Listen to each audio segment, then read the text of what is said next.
Class 11th cash book chapter में आपका एक ट्रांजैक्शन आता है कॉन्ट्रा एंट्री वाला, जो आपको बड़ा कंफ्यूज करता है। इसको आज समझ लेते हैं, है क्या कॉन्ट्रा एंट्री।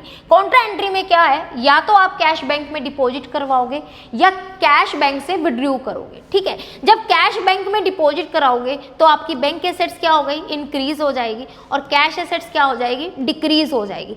तो आप उसको कैश बुक पे इफेक्ट कैसे दिखाओगे। कैश बुक में आपके पास दो कॉलम है, कैश और बैंक कॉलम, दोनों ही आपकी एसेट्स है। जब इंक्रीज होती है तो आप डेबिट करते हो, डिक्रीज होती है तो क्रेडिट साइड लिखते हो। अब इसका इफेक्ट क्या पड़ेगा, आपकी बैंक एसेट्स क्या हो गई, इंक्रीज हो गई।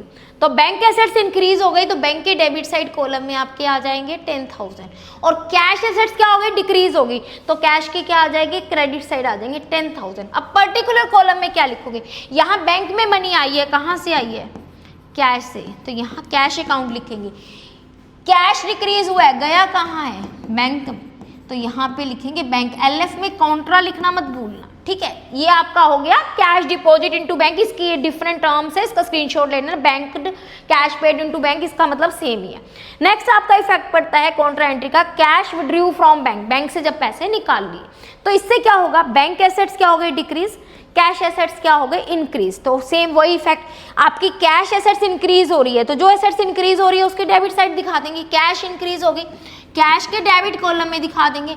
बैंक डिक्रीज हो गया तो बैंक के क्रेडिट कॉलम में दिखा देंगे। पर्टिकुलर में क्या दिखाएंगे, कैश आया, कहाँ से आया, बैंक से। ठीक है, बैंक में पैसे गए, कहाँ से गए, कैश। एलएफ में कॉन्ट्रा लिखना नहीं भूलना। तो बेसिकली बस इतनी सी कॉन्ट्रा एंट्री है, जब आपका इंटरनल ट्रांजैक्शन होता है, मतलब आप अपना खुद का कैश अपने खुद के बैंक अकाउंट में डिपॉजिट कराओ या खुद के बैंक अकाउंट से कैश विड्रॉ करो, this is called Contra entry. इस रील को अपने एग्जाम के लिए सेव करके रखना ताकि आप एग्जाम में फिर देख लो, और अपने फ्रेंड्स के साथ शेयर करना मत भूलना।